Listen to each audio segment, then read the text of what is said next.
All right, it's your boy KashCutProductions. I'm here with Originel Productions. What's good, bro? Go ahead, talk your shit.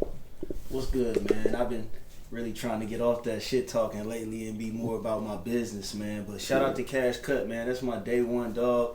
It ain't too many of us out here telling the story behind the cameras. Everybody trying to be in front of that jump. Yes, sir. But we behind the scenes. Big shout out to Cash Cut, man. Yeah. Appreciate you too, bro. We met like a year or two ago, man, and like ever since then it's been up. Like it ain't too many niggas I know like fucking with the same shit as far as on the camera videography side. So shit, I'm glad I met you, bro. We gonna keep pushing out shit.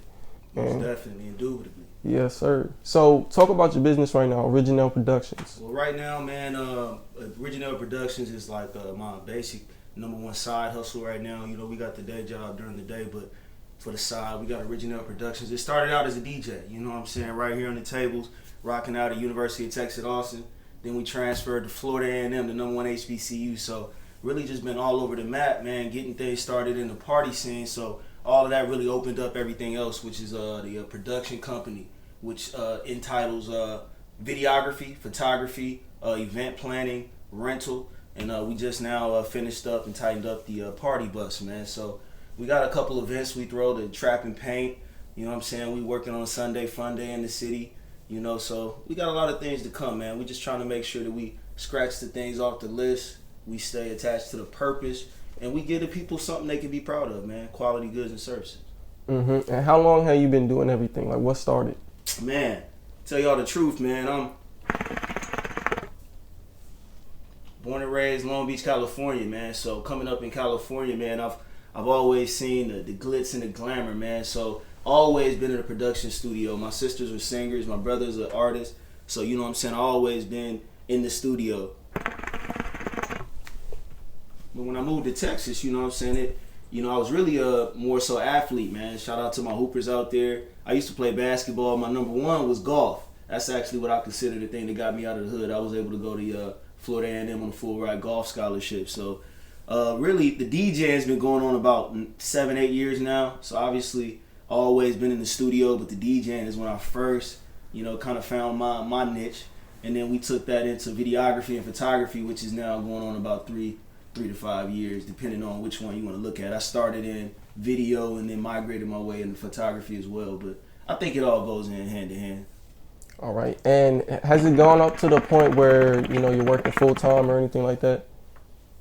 Man, I consider myself a hustler, man. I think time is the one thing that, you can never get back. So full time to me that's just life. You know what I mean? I don't really look at things on the basis of time. I look at it more on the basis of purpose. So like I said, during the day, my day job is audio video production teacher and head golf coach for Sam Houston High School. Shout out to my guys over there down the street on the east side at Sam Houston. So, to me, that ain't really full-time job. That's me impacting people's lives that actually come through and work for Original Productions, man. These are good kids that live in the same neighborhood as I do, came up from the same cloth. So I don't really look at it like that, and especially don't look at Original Productions through time, just because I'm gonna have a family one day. I got friends. This is something that I could leave behind, something that I could teach, something that I could pull some other people out of that struggle, give them a skill. We in this quarantine right now. You see, one thing you gotta have right now is you gotta have a legitimate hustle, and that's what the school teacher's doing for me. You know what I mean? That's why I was thinking about going full-time Original Productions, but why would I do that? Because this is legitimizing my bottom line, my books, and keeping me balanced through times like this. And as far as the production company goes, that's something I'm always going to do. I believe in being an entrepreneur and hustling and having streams of income in general. So I look at things more on purpose, and that's how I choose, what's most important to me. Then I look at time. So for those watching right now, do you stress the importance of having a second hustle, especially like during times like this? Yeah, man, you live in America. To not have a second hustle, a third or a seventh, for that fact, hustle here in this city, in this time, in this state, in this country, I mean, you selling yourself short, man. You got to look at this thing, man. You only got certain marginalized gap of time where you're going to be able to hustle hard, to make a difference. By the time you get 50, you're supposed to be giving it all back, so you got to use your hustle time and hustle as much up as you can. Y'all live in America, man. Sometimes y'all might want to check out some other spaces and, realize the opportunities you have. So without a doubt, man, that's my theory. You hustle until until you can't hustle no more, man. I'm the type dude to get $1 million and then go start plotting for 5 and then start plotting for 20. You know, it's never really a limit. I don't like boxes of limits or boundaries, man. We trying to get to bigger amounts, period. So, like I said, we trying to leave something behind. The only way we can leave something substantially big is to hustle and use every minute you had and you know what I'm saying, get to it. Mm-hmm. And I know you got the other hustles, but with all the clubs and shit shutting down, like how did that affect you personally? And I mean, it's kind of like what I just said, man. I take my finances very seriously. You know what I mean? I'm a dude from Long Beach, California, coming up in the struggle. You know what I'm saying? My people had some things, but we always was in the midst of the struggle. We black in America, you know what I'm saying? So I have that stigma. It's a good stigma to me because I feel like black people got flavor. I feel like that's what that hood creates. It's that struggle creates. So for me, I've had my career, which is, you know, teaching. And then the production, which is my side hustle and other things that I'm doing. Luckily for me, I've been able to save money and handle my books in a way that, you know, I can sit back and still collect my teacher pay and be happy about that. But also, though I'm not getting paid from the Originel production side, behind the scenes, man, we working. Like I said, we just finished the party bus. We working on new events to bring to the city when this thing is over. I'm really taking this time to level up and go to the next level. So, you know, I think sitting down is appropriate. It's just like a computer, man. It's a phone. When you running that thing hot, you got to sit back sometimes and restart that phone, reboot. So for me, this is just a reboot. We all going through it, so I don't even look at it personally. I look at it as a time to adapt, and then when we get back to the paper, we get back to the paper. Mm-hmm. And you got events that you throw, Trap and Paint, right? Talk about that. So for the people that don't know about it. Man, so I'm really new to the event throwing, man, just due to the fact that I'm usually a behind the scenes dude. I care about the aesthetic, how it look. How does it operate? You know, I'm usually the dude setting the lights up, setting up the, you know what I'm saying? But when you get on that scene so much and you see, you know, the paper that's being made, one, and you see the opportunities that's presented through the, you know, the people you meet through business, it's almost pointless not to get into it, you know? I like to bring people something they can do and get out the house and be proud of. We lack culture here in San Antonio. So Trap and Paint,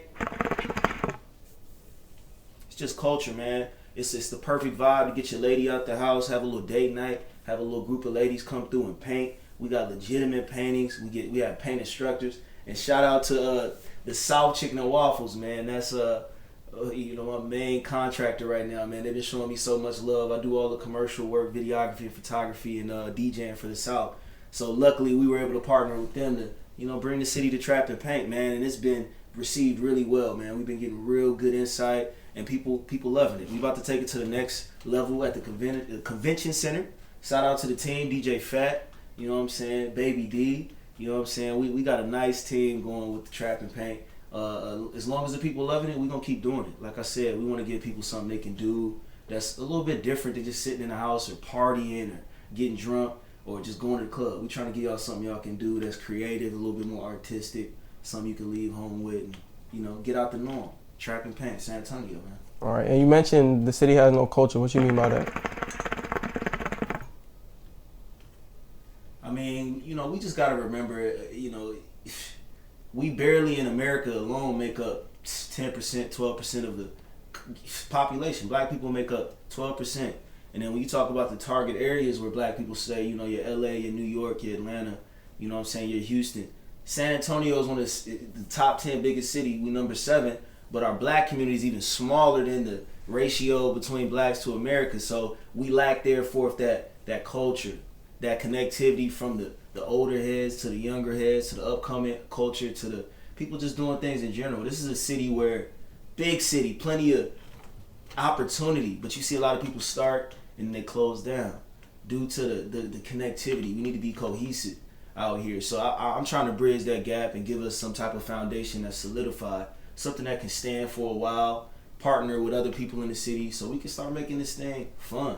You know what I mean? You shouldn't have to, you know what I mean, wake up Friday, Saturday, Sunday and ask what's going on. You should have a full spreadsheet of things to do in the city, you know, that can make you bring happiness to people's lives. So that's what I mean by bringing culture to this city, to a place where we got enough blacks to do it, but we need that glue. We need to get everybody on the same page so that we having a good time, man.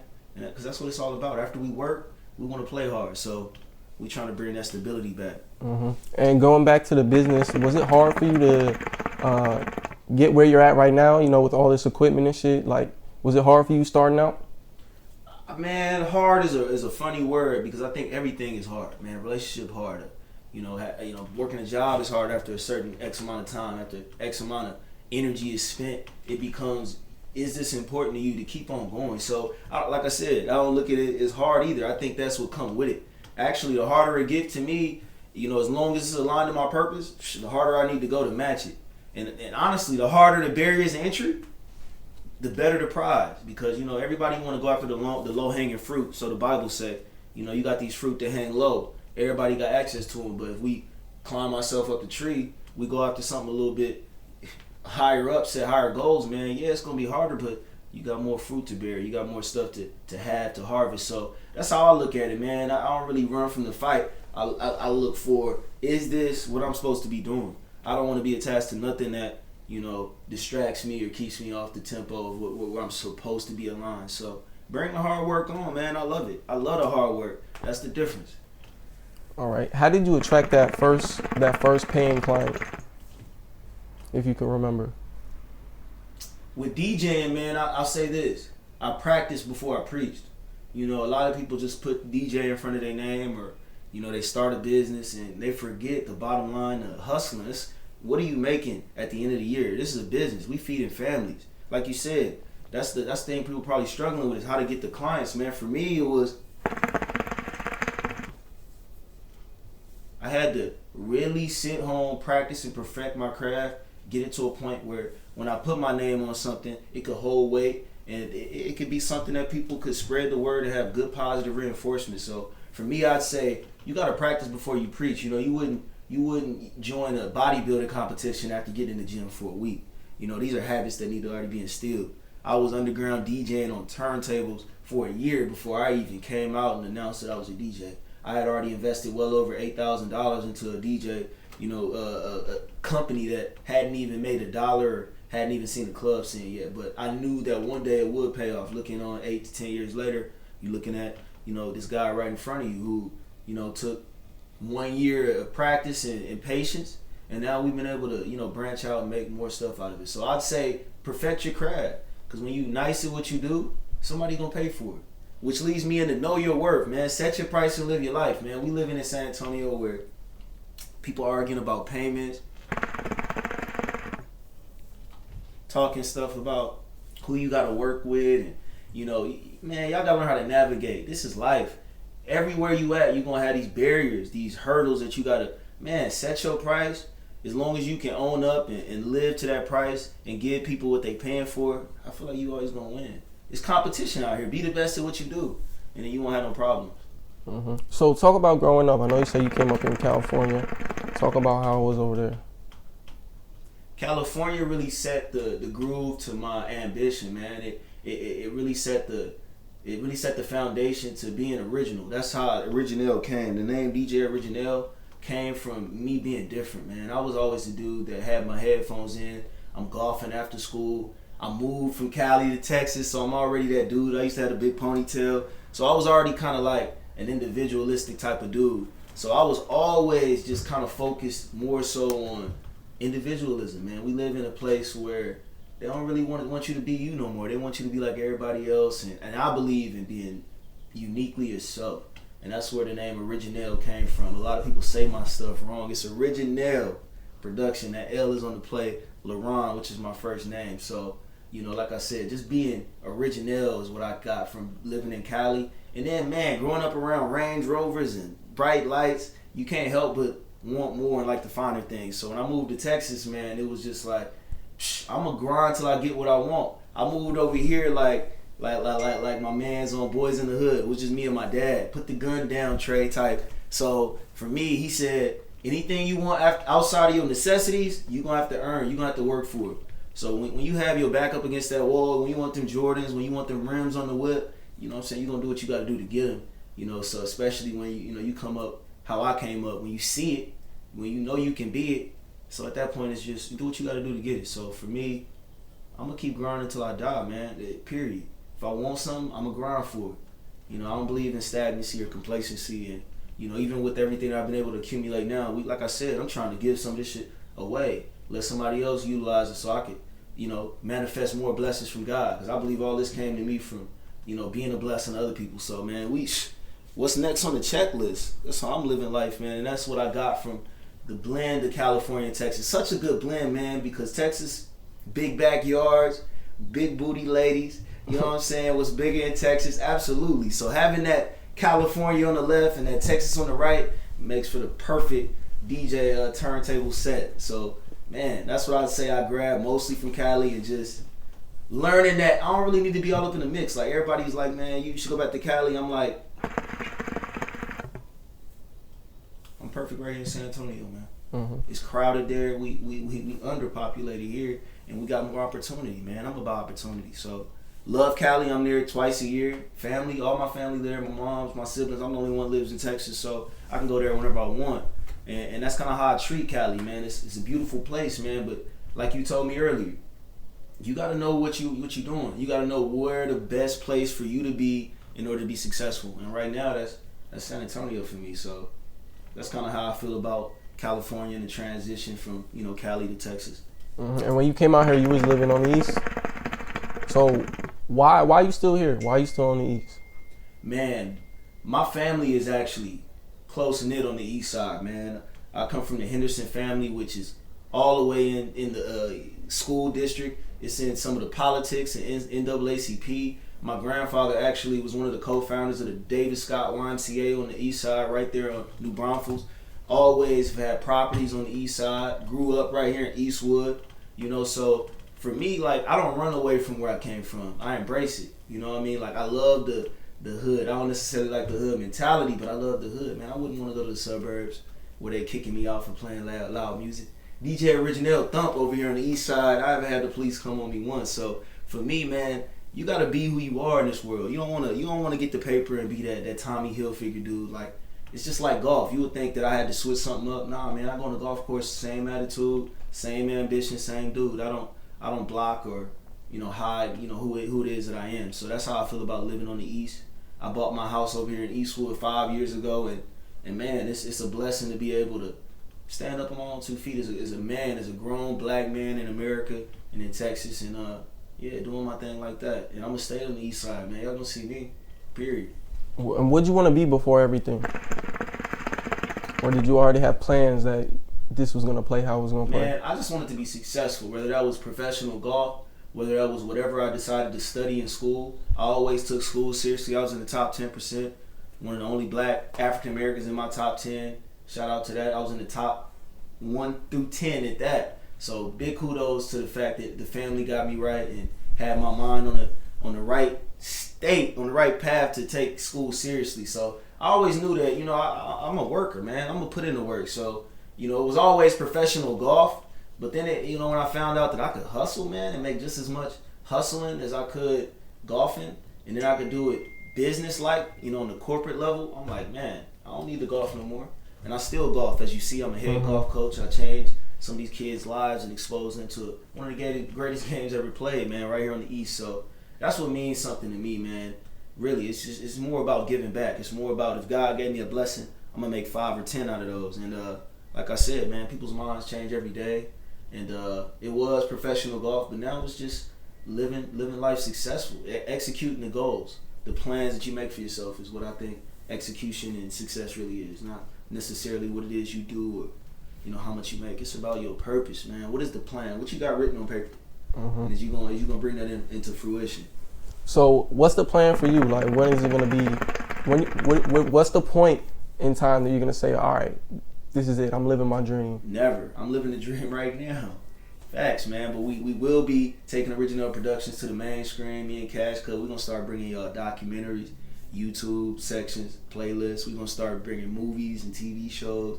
That's the next thing for me. Club ownership. We already working on some things right now. We're gonna own one of the, you know, black-owned clubs here in the city. Like I said, we're gonna keep on bringing y'all party buses, transportations. We're gonna get some nice little foreign whips. We're gonna rent them out for the music videos, for the nightlife. We're gonna give y'all we're gonna give you all that big city lifestyle you deserve here in San Antonio, man. So for me, I got plenty of goals. I ain't gonna give y'all too much, but you gonna steadily see, you gonna see Original Productions around, man. And whatever I say I'm gonna do, my word is bond, man. We gonna get it done. I don't care how long it take. We gonna get it done. You also mentioned DJ Fat. Like, what other DJs in the city you fucking with? I think I see you with Big Keep shout Up. out to my guy DJ Fat, man. And he deserves that little side. That's another dude in the city that's connected, got the clout, got the people in his corner that cares about the city, man. He's working with me with Trap Fetish Radio. He's working with me with Trap and Paint. We combined on DJing the nightlife. We bop around from Houston to Austin to San Marcos to San Antonio. He's just like me and you, man. When you find somebody doing what you're doing, you gravitate to that positive energy, to that hustle, to that grind, that like-minded attitude. Shout out to my guy.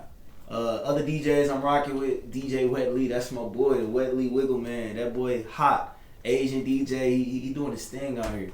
Obviously, you got your old heads, Donnie D. You know what I'm saying? Much respect. You gotta give respect to those who deserve it. And I guess the other two that I would put on my list, DJ 007, my boy DJ Young Troy. These are people that doing stuff. They're not just DJing, man. They involved in the NAACP. These are people that's still on the East. These are people that graduated with degrees. These are real hood dudes, but they got that balance of business on the side, and they still being true. And they good at what they do. So shout out to the guys, man. Y'all keep moving, man. We young. We lions hard. We pit bulls. We Doberman pinchers out here. So it's like, let's keep eating and let's keep picking each other up as we go. You feel me? What's your views on producing? Have you ever fucked around with it? So, if you look up the word producer, man, it's to produce. That could be anything. And frankly, that was really after DJing the first little gimmick I did. I worked at Guitar Center for 2 years. So, they trained me up. They sent me to school to get certified on all this equipment, on live sound, on, recording correctly. So that was always I guess you could say what attracted me.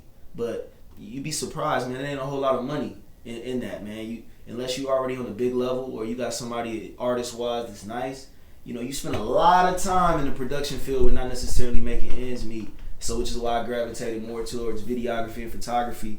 Because, man, most people, they want to pay $25 an hour for a set. If I give you 4 hours, man, I'm worth way more than 100.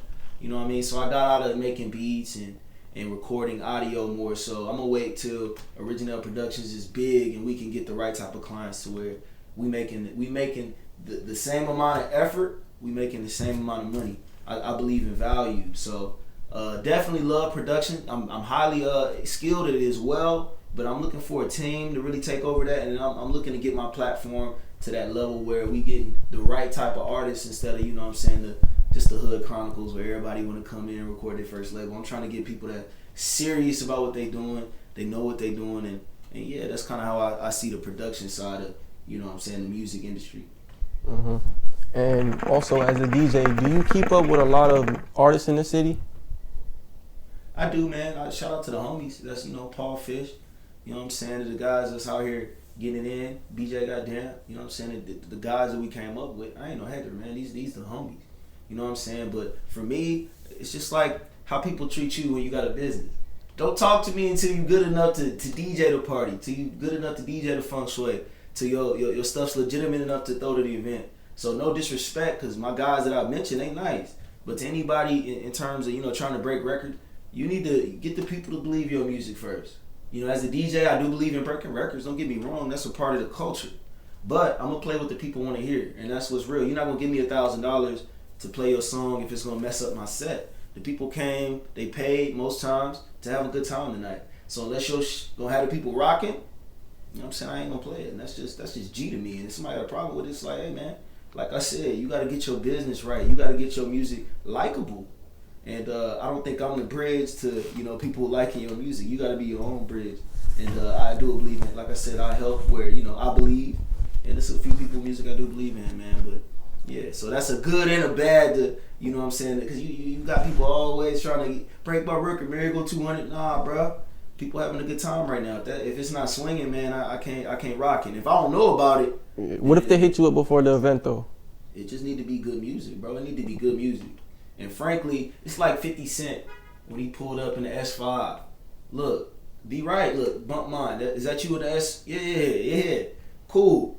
It says a lot about you. You know what I'm saying? What you got already done, the way you give somebody your music says a lot. I'm not saying don't leech, don't beg. I'm not saying don't go reach out. I'm just saying it's about how you move. You know what I'm saying? It's respect. You know, if we were selling drugs on the block, you wouldn't walk up to the main man like, yo, I'm trying to get down. No, it's levels to the madness, and I think people just need to respect the levels. And with that being said, you know, I got respect for everybody else. So, all right. So living in the hood and being a golfer, how was that like? Lonely. Was it a lot of jokes? Lonely. Nah, it really wasn't jokes, man. Cause without bragging, man, I was one of the best golfers coming out. And I'm still one of the best African American golfers in the city that's still affiliated with the game, man. So it wasn't really like that. Plus, I saw the long-term view. Like I said, I was in top 10%. It's like, laugh at that. You know, I got a full ride to go to Florida A&M. It's like, laugh at that. You know what I'm saying? It's like I'm meeting businessmen. I'm wowing, you know what I mean, business partners on the course. And it's just a tool in my tool belt that, one, I look at golf as way more than a tool. That's life to me. That's what got me out the hood. So, you know, like I said, laugh at that. You know what I mean? It's one of the best games ever played. And, you know, ignorance is bliss. You know, if I get somebody out there in that course, they won't laugh. You know what I'm saying? They'll actually be trying to learn. So I think golf it's that tool that got me out of the hood, man. It really did. It opened up the world to me, man. My favorite thing to do is to travel the world playing golf courses and just look up in the sky like, man, I'm in Florida, I'm in New York, I'm in California playing on a course that we even after slavery ended, you know what I'm saying, we couldn't play here. So it's trailblazing. It's paving those paths. Somebody gonna walk that path after me, and they're gonna get less laughs.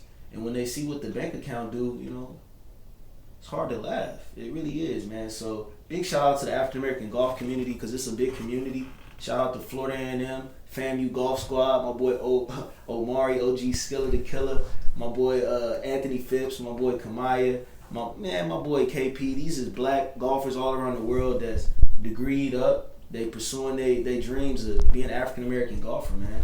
That's real business too, man. That's a path less traveled by. And it prepares you a lot for business, man. Playing golf, I have to visualize my shot. I gotta know that one hole can mess me up on a hole. It's so intrinsic. The little nuances that come in with golf provide that stability in my business, man, because I attack business the same way I attack golf. I visualize, I make a plan, I choose the best tool, and then I execute, man. And then we move on to the next shot. You mentioned it was lonely though. What do you mean by that? Man, like I said, California, what I liked about it was you got a lot of people that, you know what I'm saying, they do what they want in California. It's really a place where they abide by being diverse, by being you. In Texas, it's a little more, you come here, everybody got on white tees with the same Jordans and the same Air Force Ones, you know what I mean? So me, I'm not that guy. Like, you wear that, I'm gonna wear something different. So for me, it was always about just being unique. And playing golf forced me to be unique. Don't get me wrong, man. I played, I hooped, Roll Hawks. Shout out to the Pop Warner League, you know what I'm saying? For the Raiders at the David Scott. So I was playing the sports with the guys, you know what I'm saying? I hooped all year, varsity ball, Breckenridge was good. So I was there, but you know what I'm saying? Golf was definitely, I was the only one. It's times where I'm the only black dude on the course. It's times I'm dealing with segregation and racism on the course by myself. It's times when I'm practicing, I'm by myself. But again, I believe, you know what I'm saying, you got you at the end of the day. So it was never a problem being lonely, but you know, if we facing the facts, it's a lonely path. You know what I mean? I think the path to success is a lonely path. Unless you got a lot of people with you that's right. I believe in being with the right set of crowd. Sometimes you got to be by yourself, bro. You know, I can do bad all on my own. You know, so that's kind of how I feel on the lonely tip. And I'm not lonely no more. We got the group now. We got the ones that deserve to be in the circle.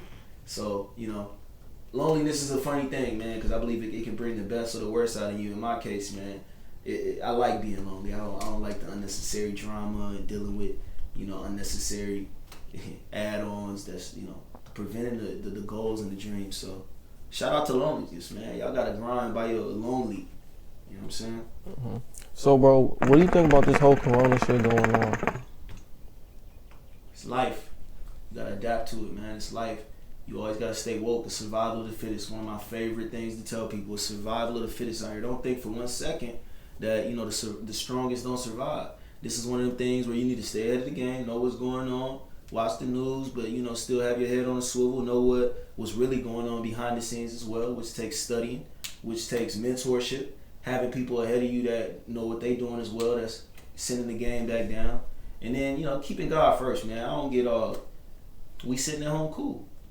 God is put first in my book. So when he tell me, it's a wrap, it's a wrap. Until then, we deal with it as it comes. Like I said, business people, they gonna hustle. Hustlers gonna hustle. People that's trying to get ahead gonna get ahead, whether they at home on lockdown or not. So that's how I'm doing. I'm the type that if I was to go to the pen, get locked up, knock on wood, we not. But I'm gonna be in there. I'm gonna come out with a degree. I'm gonna come out of there with a license, with a certification. So I look at it like that, man. I'm locked up at the clubhouse, Originel production house, and we just producing, man. We gonna leave out this quarantine with a degree or something.